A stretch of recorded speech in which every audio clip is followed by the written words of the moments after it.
Hello and welcome back to This Is What I Do. Today we are finding out how to properly and successfully run a community trust. And who better to ask if not the person who has been doing it for 9 years.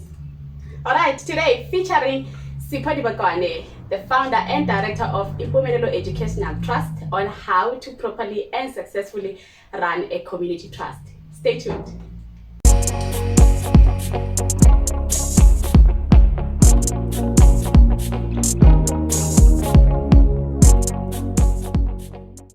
Mr. Dibakoane, hi and welcome to my channel. Thank you so much for taking the time to come here and share your knowledge with me and everybody else. Please say hello to everybody and tell us who you are and what do you do.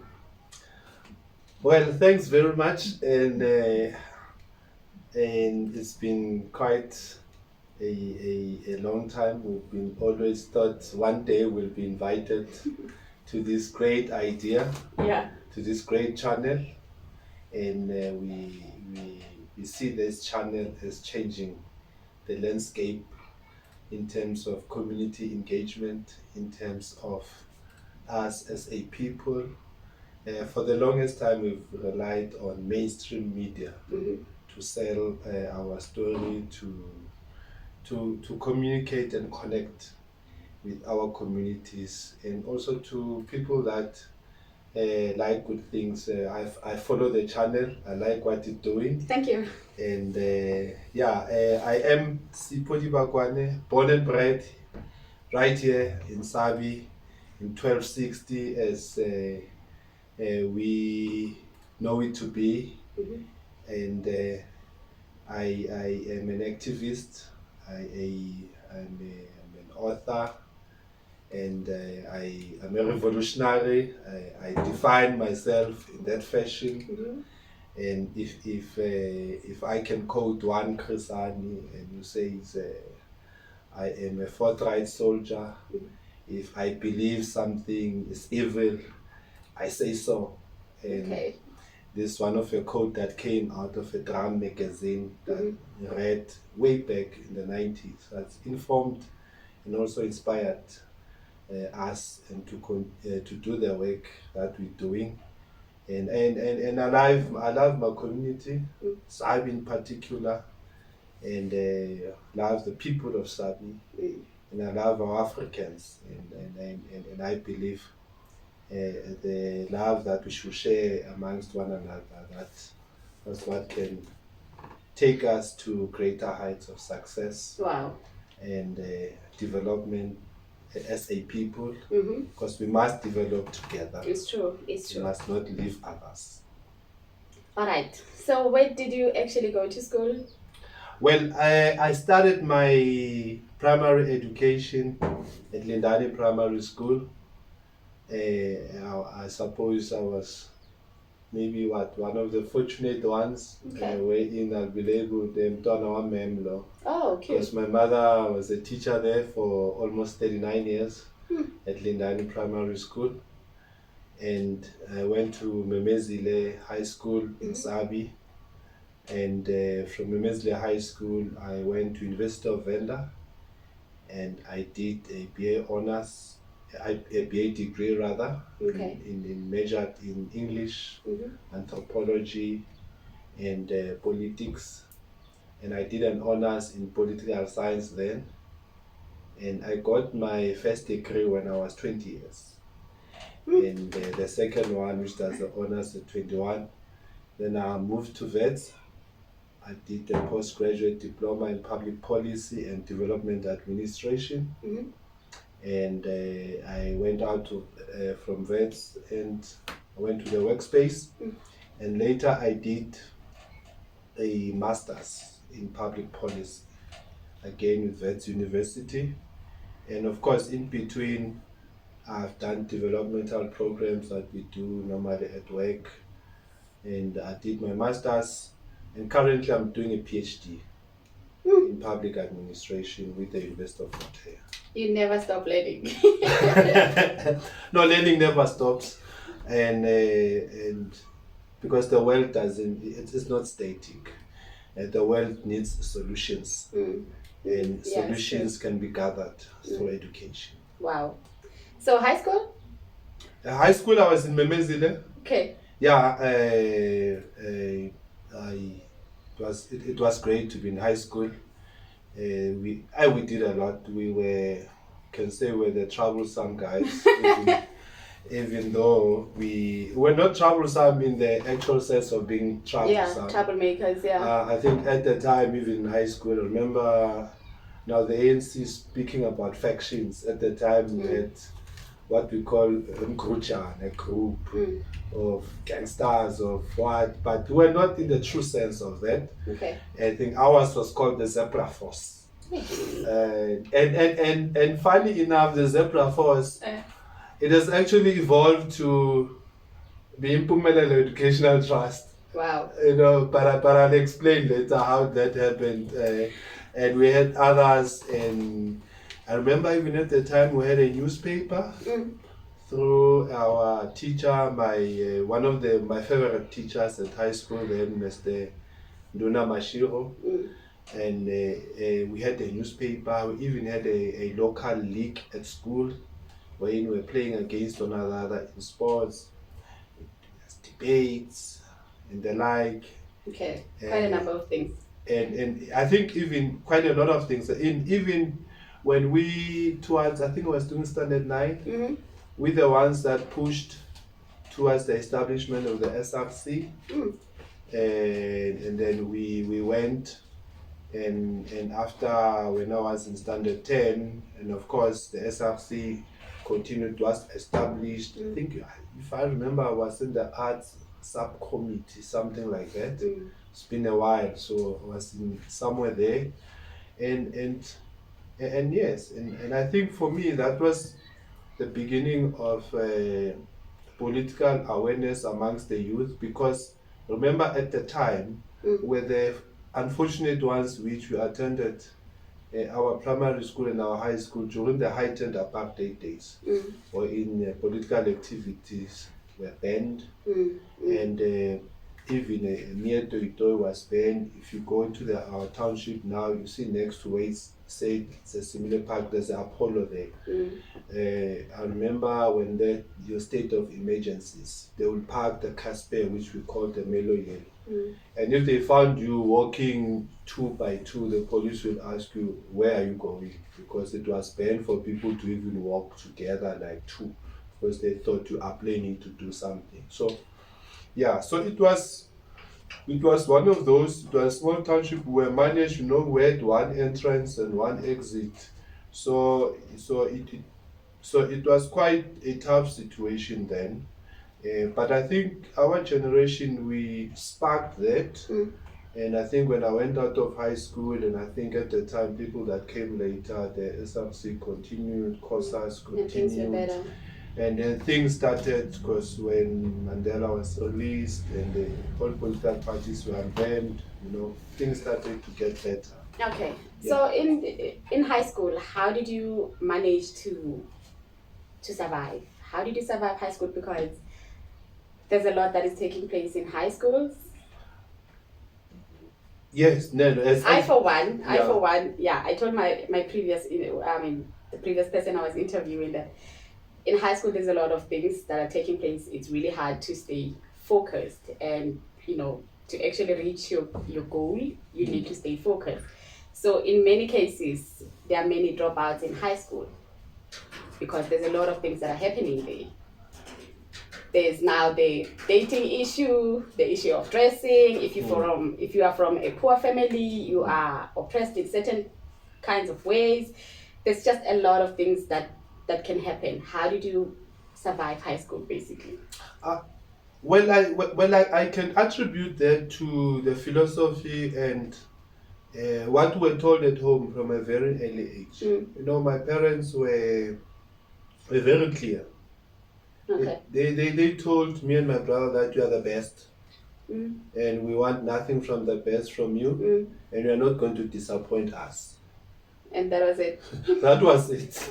And it was practiced and preached in various ways. And when I look back now, I could see that even though it was not a philosophy that was written down, my mother and my father will continue to preach that, and of course remind us there and there. My father was very strict, and we're told 6 o'clock is 6 o'clock. It's not 1 minute past 6. You come back home at around 5 past 6. My father will make you do task, this punishment, this and that. You must be disciplined. And my mother will take a back seat and pretend as if she's not hearing it. She's not seeing anything. and later we'll then ask her, what's going on? He said, hey, your father, you must listen. So I think that on its own, and the fact that, and I can say I come from an extremely warm family. Nice. My mother and father gave us everything. I can't complain and say, they didn't give us, but mostly they gave us love.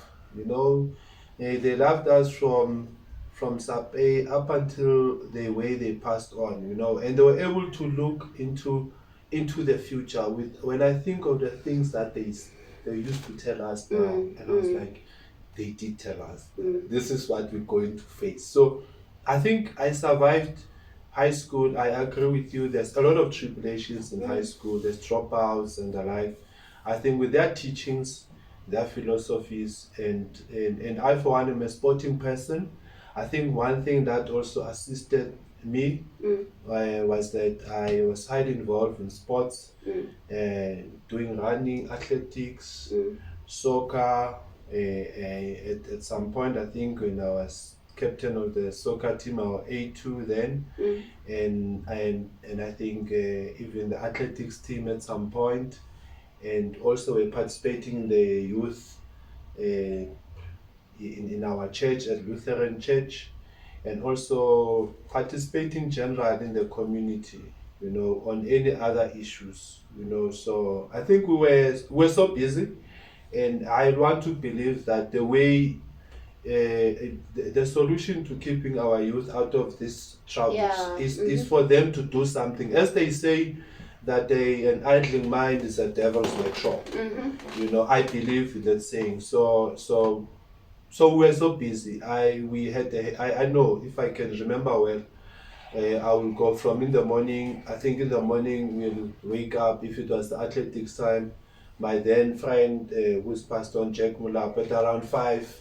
a.m. because we didn't stay far from each other. Our houses were separated by one street. 5 a.m. we are up. We are up. We go to the stadium.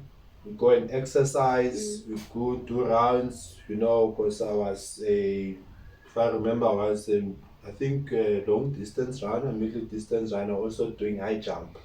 He was doing the sprints. The 100, 200, 400, we go and exercise from 5 a.m. At around 6, half past 6, we are back, we wash, and then we go to school, we attend, we come back, clean in the house. I grew up, I don't have a sister. We are only two at home. It's myself and my brother.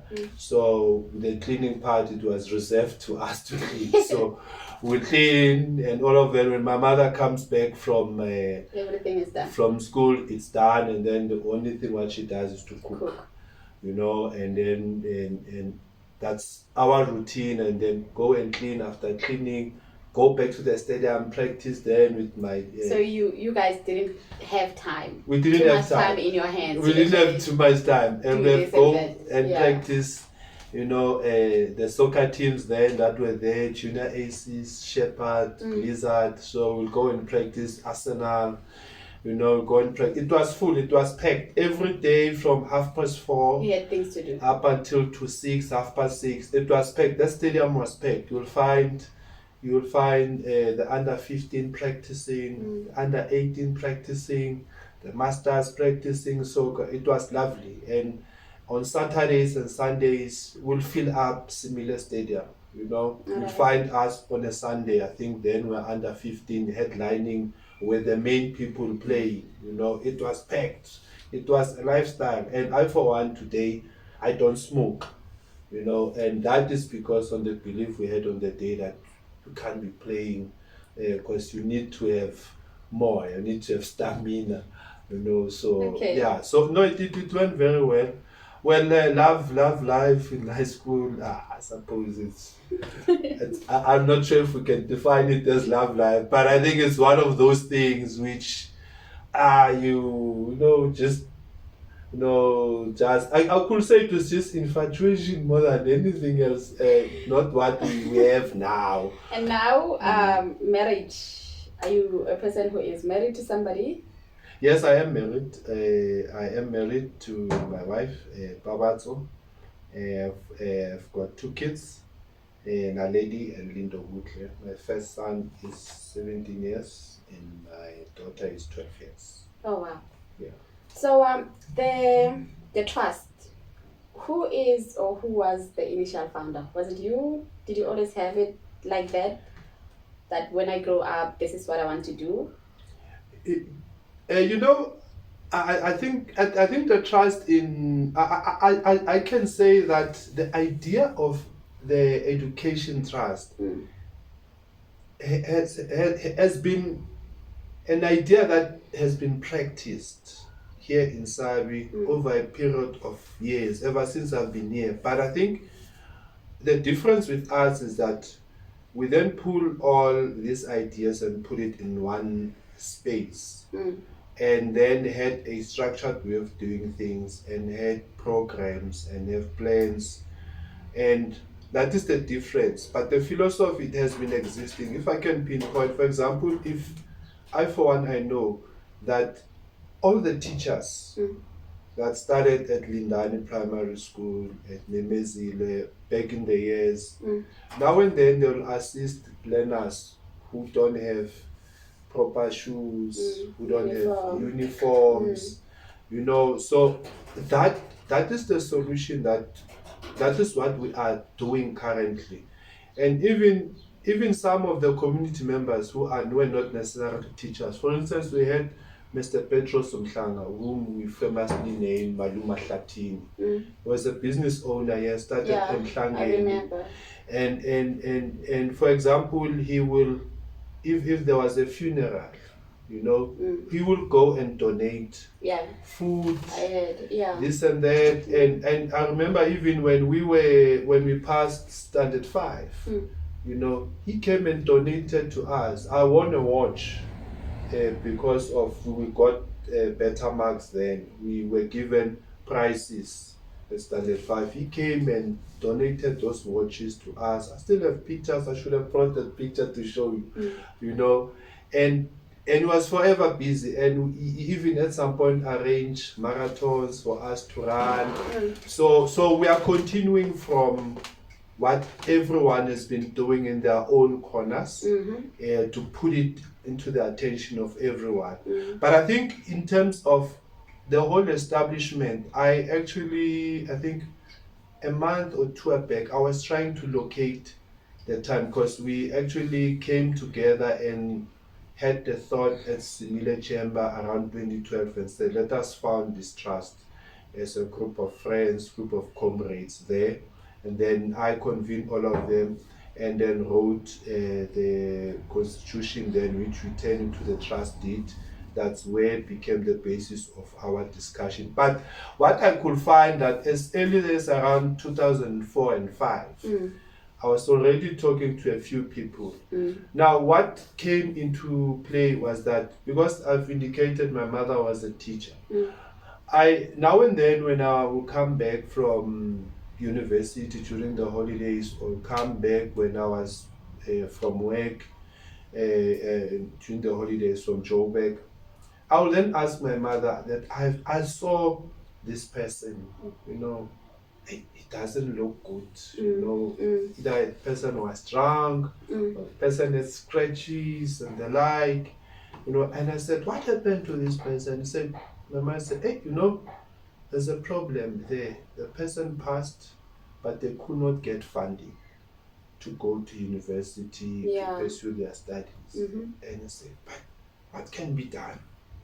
My mother would say, hey, you are the new generation.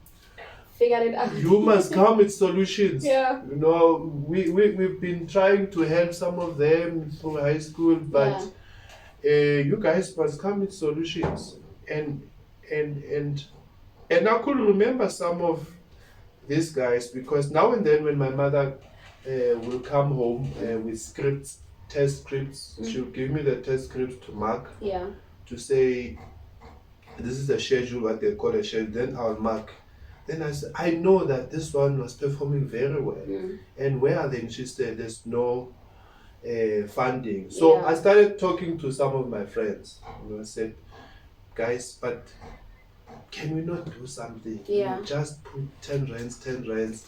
Okay, let's have someone to be registered, get NSFAS and the like. Because at the time it was around 2.5 or 1,005, and then we pushed through just one person, you know, to be a way of contributing. And I think, you know, the usual sickness of us of procrastination. Yeah. I asked a lot of people through emails, and they're like, I remember, you know, what do you think? It's a good idea, let's do it. You know, it's a good idea, let's do it. I think for almost 5 years, you know.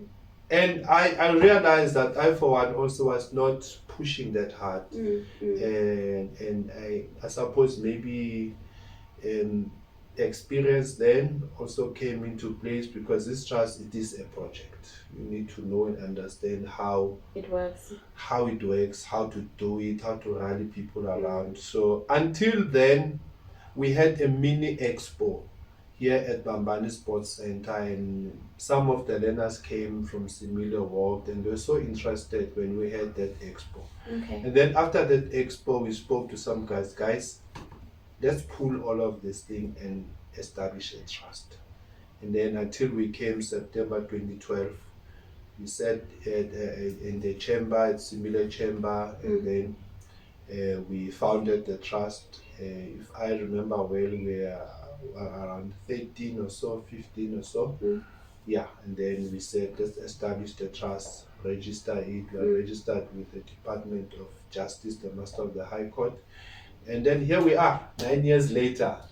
So would you say that the people whom you started the trust with, are you still to date continuing with them?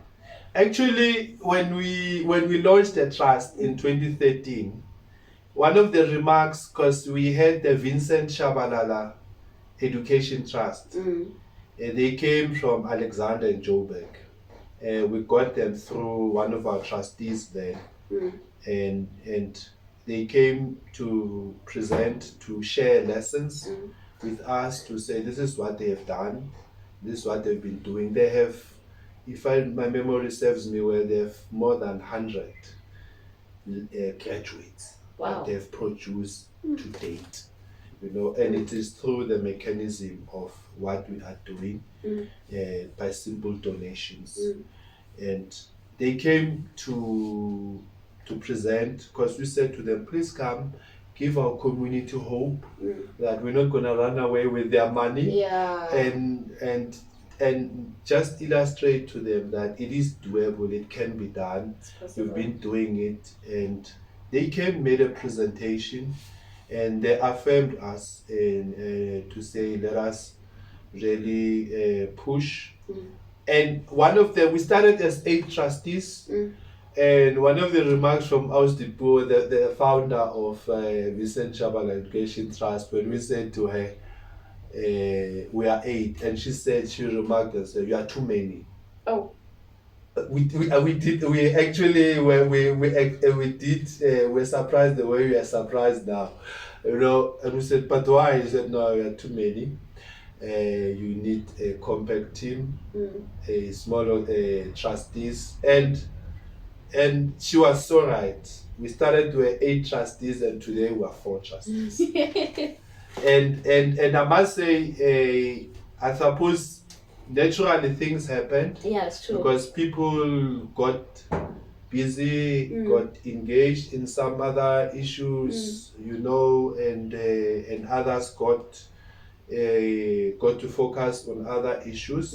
We are not angry that they are no longer with us, but we are happy that they came and started this whole movement with us, and they got people to buy in, and some of them now and then we meet with them and will give us a thumbs up and the like, you know. So we are 4 trustees, and I think so far so good. Okay, I'm happy. So a lot of people don't actually know how to distinguish between an NPO, NGO, and a trust. What is the difference? Well, a trust generally it's an organization or it's an establishment that that you register with the Department of Justice. Okay. And you in terms of your operation, it is defined to by a trust deed which you need to have, which we can loosely call a constitution. Okay. Yeah, so you need to state in your trust deed what you are all about, and then how your operations will be run, and of course in terms of the monetary contributions, how it is going to be, and then we state that in the trust deed, and of course now and then I think as and when I suppose the Department of Justice will want at some point to verify with us to say how are we doing our things, will obviously be given to be required to give an evidence in terms of how we're operating and everything about the trust. Now, an NGO is a non-governmental organization. That means it's an organization that does what I can say government work, but from their own perspective and of depending on the field that they're looking for. You know, and like for example, government has the social development department. You have the famous one called, I don't know what, Gift of the Givers. Yeah. You know, where there's a disaster, they go in there, they assist. That role that they are playing, it's actually a government role. You know, when people's shacks have burned down, they go provide soups and relief packages and the like. So they assist government, and so you can have a founder and also a board, and like we do, we also have a board, we have a chairperson, and we have regular meetings also. And an NPO is an organization that is run according to the Non-Profit Organization Act, which is governed by the Social Development Department. That is the whole difference. But in essence, what these organizations try to do, it is to cover where government doesn't reach. You know, that is why in our organization we identified at the time before 2012 tertiary education extremely expensive. Yeah. You know, I mean, a mere degree this year, for example, I think I took one of my cousin's daughters to go and register for electrical engineering then at the UJ. I was so astounded to find out that it's around 80,000, right? Just for 1 year, you know. Wow. It is so expensive, you know. And when we came in 2012, this is one of the things we identified. And you look into our community here in Sabi, it's a huge chunk of our community is relying on social grants. And in essence, you mean that for someone who's getting social grants and now they still need to educate their children at higher institutions, obviously there's not going to be any affordability there.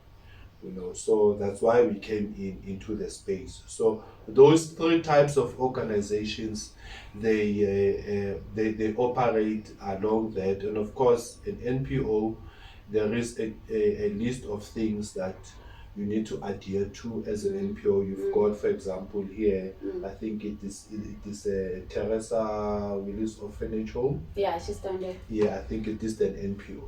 Okay. So they have a board, they've got regular meetings and the like, but their scope is defined. I think they've chosen only to do orphanage, so they look after the orphanage there. Yeah, but in essence, what you need to do, it is to try and cover up where government doesn't feature, and in most cases, I think even in our spaces, because we know, for example, your career expos, these are things that happen in big cities. Yeah, it's true. In big cities, you're maybe in smaller cities like Nelspruit, but in a peri-urban area like Sabi, it's in rare cases. And one of the things we identified was even some of the interventions that government departments are doing, because government is about numbers. It's true. They will say to you, we've had 20,000 career expos, or more, what 20 career expos, we covered 20,000 learners, and we don't know the impact of that. So that's why our programs, we focus on the individual. We empower the individual to have the knowledge and also the skills on an area that they're looking for. And I think so far so good. Would you, the trust, it does funding only for people who want to go to school and further their studies, or it caters for other people as well? No, our trust is only for education. It's solely based on It's solely based for education. It is to pay for issues that are about education. Our trust deed is exactly that. That's how we've confined our trust deed.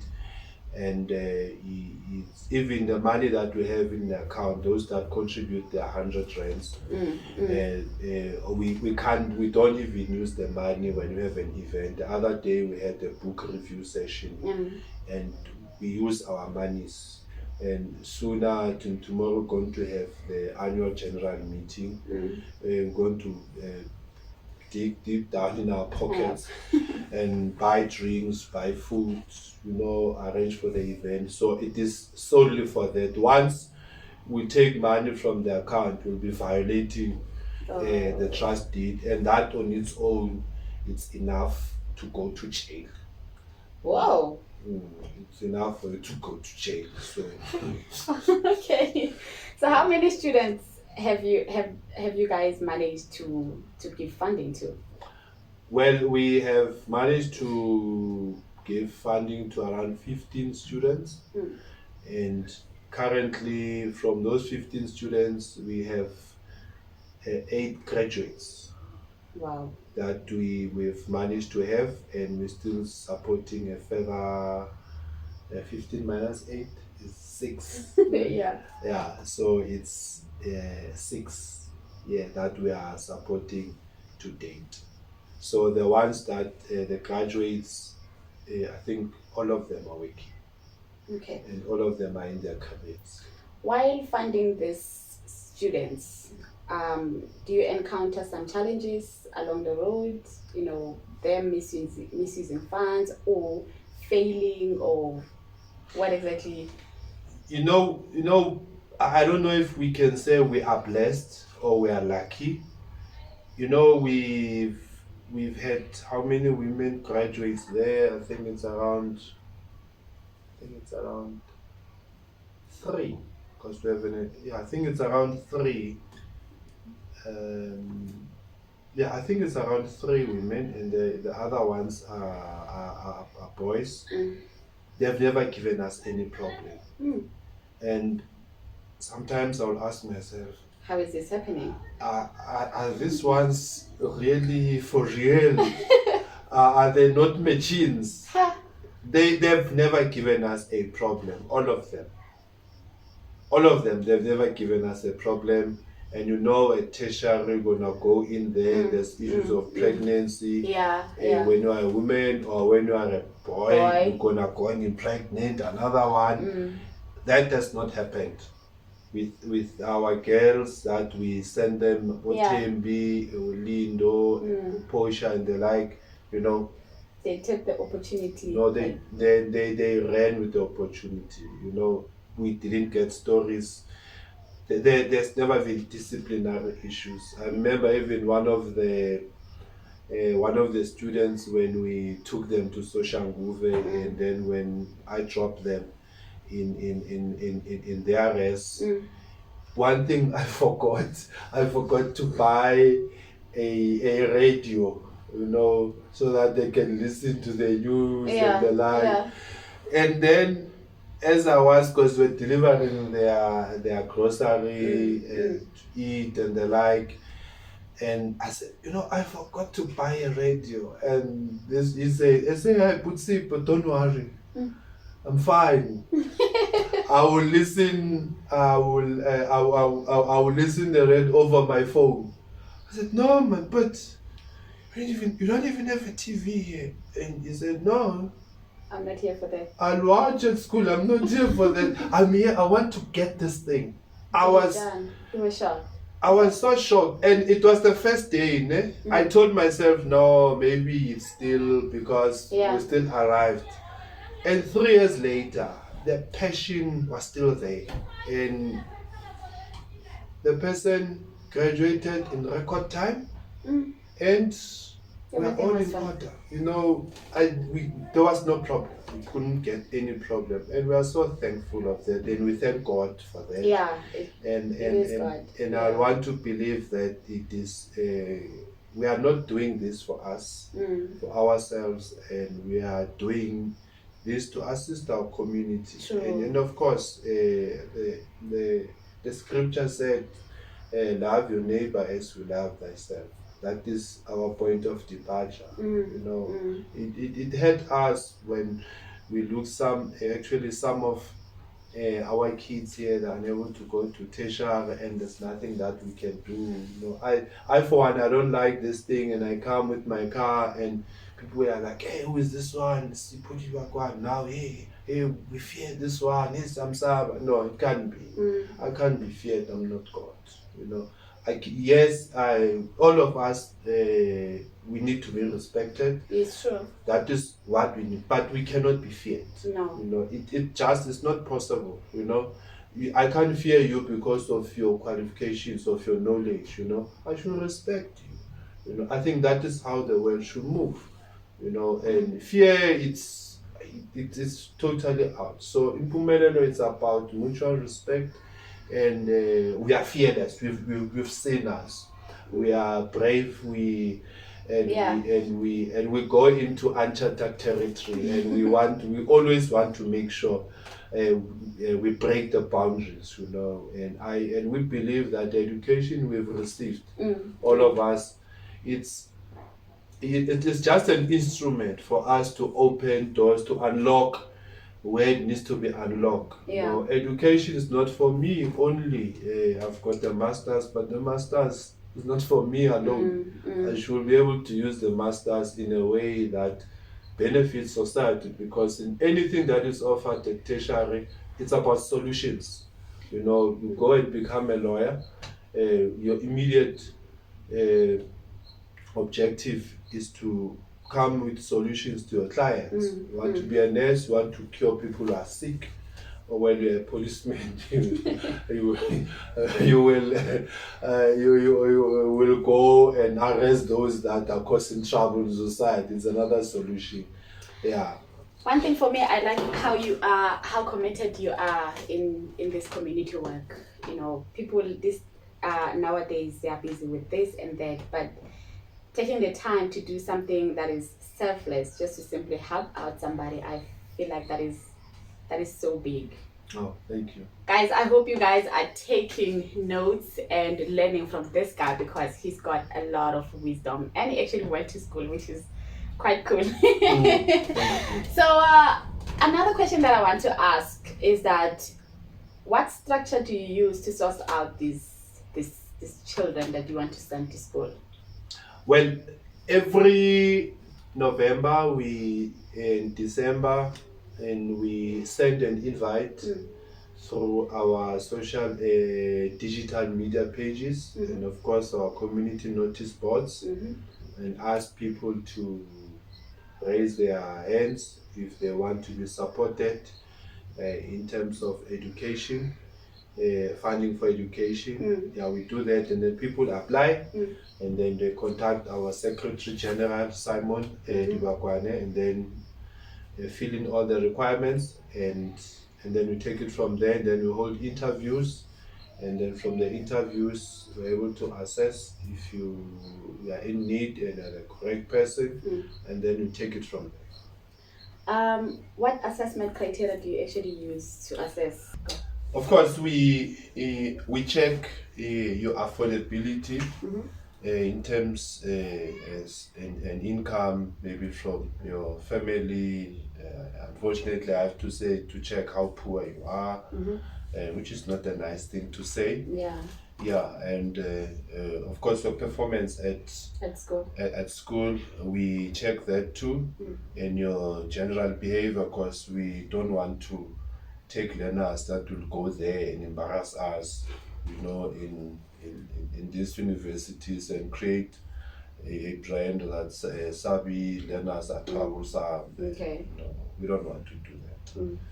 Yeah, and yeah, that's basically how we. I want us to go back a little bit on the requirements. Can you just please put them in point form? Number 1, Okay. 2, 3, 4, 5. These are the requirements for a person who wants to apply. Okay. What we want is that you write a letter of motivation. You motivate why we must fund you. That's Okay. number 1. Number 2, of course, we want your results.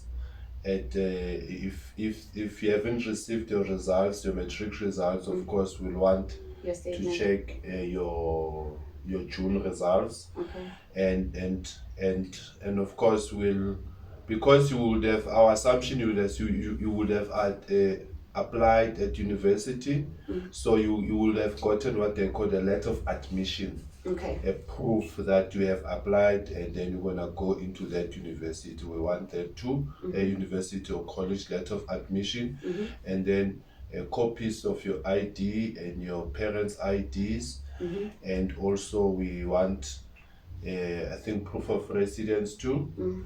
Yeah, generally that is what we're looking for. Okay. So now I want us to go back to the assessment criteria, also in point form, so that our viewers can know exactly what you guys use. Okay. Now we check the income of your family. If you can afford, of course, how poor you are. Of course, that will be gotten through the documents you will have gotten. Okay. So of course, when we assess, we hold interviews. So that is one part, to interview you.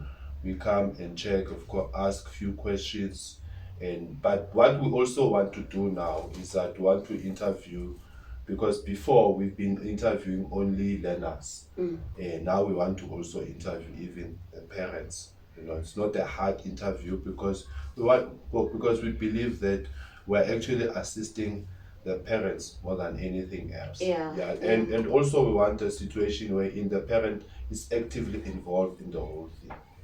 All right. So you mentioned being, you assess how poor, the child is. Does that work in favor of the child, or it's actually quite the opposite? Actually, yes, because we need to know the situation that you are facing, because remember our issue is that we support in many fronts, either through meals or transport, or tuition, and also including registration. So we check that if, for example, you won't be able to pay registration fee, but you can transport yourself, you can get meals and all of that, it's fine. and because they come in different packages. So basically we're giving a startup. There are those that we fully funded, and there are those that we provide transport, meals, accommodation, and you know when you're at university or college, if you can't eat, if you don't eat, you won't be able to study. No, you won't. All right, I hear you. So these students, after they've maybe graduated and stuff like that, do they come back and actually give back to the trust, or once they're done and gone forever? No, well, they do come back, and in fact, all of them they are contributing in various fronts. Some are active volunteers, and because are staying in Sabi, and also some are wherever. We have a lot of WhatsApp groups as Impumelelo that we communicate with in planning for events and the like. Yeah, they do contribute and also contribute actively so into the account. So because we want actually them to remain with us, because we're not going to be here forever, and in the future, for example, we want to see July or whoever being the chairperson of the trust taking it forward. Wow. All right, so how is it like trying to balance, running the trust and having a full-time job? How's that like for you? I think it's very easy. Oh. Yes, we have a lot of time. I think the only thing that we don't know how to manage time. And I for one, I work during the day, and then in the evening I do my Impumelelo issues in terms of planning, documents, and we have a team. We have given each other responsibilities because we have a finance team that is led by our Treasurer General Sipho Kuleni, and July also part there. Dibakoane is also part there. We also have an events team, and that I for one lead. And we've got people playing various roles in the events team, and we've got the media team. We've got also I think the Savi team also, because so that we assist each other. But it's work that we do as a team. It's not me alone. I might be the one saying a lot of things maybe on digital media. But there's a lot of people involved who work as a team. All right, so where do you actually want to see in 5 years' time? What do you want to see happening in this trust? Well, one thing which we want to see is that we want to move now to a more professionalized environment, a professionalized setting, and we've just concluded an agreement with Dindani Primary School. They're going to be housing us in their premises so that we are able to establish our offices. So we want to see ourselves running an office and also having full-time people to assist. Yes, because we need people now. They ask about a lot of things, client services, students want to ask this, and we've got local programs that we are actually implementing. So we want to move to a professional environment, have our offices, and able to do things like any other organization. We would really want that. Actually, we're appealing to anyone out there to assist us with donations. If you have a laptop or if you have furniture or what, please do assist us. Everything. Yes, chairs, everything, and then we'll really appreciate that. Okay, so you and everybody, the administration office, do you guys get a stipend? A big no. Okay, why is it a big no? Well, it is voluntary work, and we don't have money to pay anyone. Okay.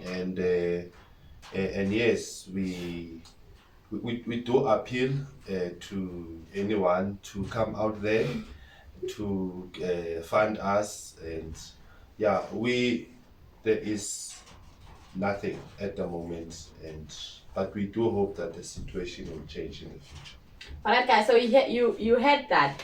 He says that whoever wants to be a volunteer of Impumelelo Educational Trust, you won't be earning a cent. All right, it has to come from the goodness of your heart. So before we wrap up, is there anything that I left out that you wish to, talk to people about or address it, or anything else that I may have, not asked?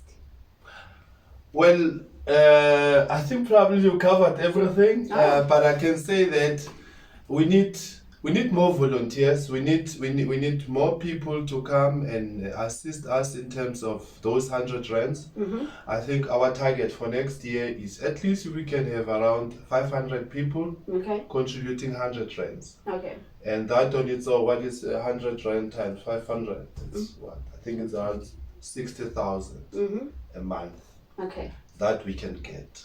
And per year 60 times 10, 600, and I think we can get, I think it's around 720. So we can do amazing things. We can even have the money to pay for our staff, and also have our office to run quite well or so. And of course we do have a website. It's called www.impumelelotrust.co.za, and also we have digital media pages on Facebook. We are there. On YouTube, we have a YouTube channel which we believe will assist us in selling our story. Okay. We have a Twitter channel. We also have an IG channel, Instagram channel. Yes, and of course we can be contacted on our WhatsApp group, on our WhatsApp number rather, on 083 711 304, or else even for those that want to apply, you can send us an email at dibakoane@yahoo.com, or else Sipho@impumelelo.trust.co.za. Yeah, you can find us over there, and we'll then actually interact with you. So to those who wish to apply for the funding, which email address from the three that you've mentioned should they use? They can use either of the emails. Okay. Yeah, either of the emails, we're able to capture it, and then we'll be able to respond to it. All right, awesome. So guys, please keep following this story, because shortly after this video is published, I'm gonna have to do a promo video on a full detailed video on how to apply for funding at Impumelelo Educational Trust. So thank you so much guys for watching, and thank you so much Mr. Sipho Dibakoane for coming to my channel. I will see you guys on our next video. Please do not forget, if you like this video and it impacted your life in any other sort of way, please give it a massive thumbs up, and don't forget to subscribe to my channel and his channel as well. Yes. So for my channel, just go to your YouTube, and on the search button, just write Zanele Malandule. My name will show up there, and just click the subscribe button to help the growth of this channel. Otherwise, bye for now. Thank you very much.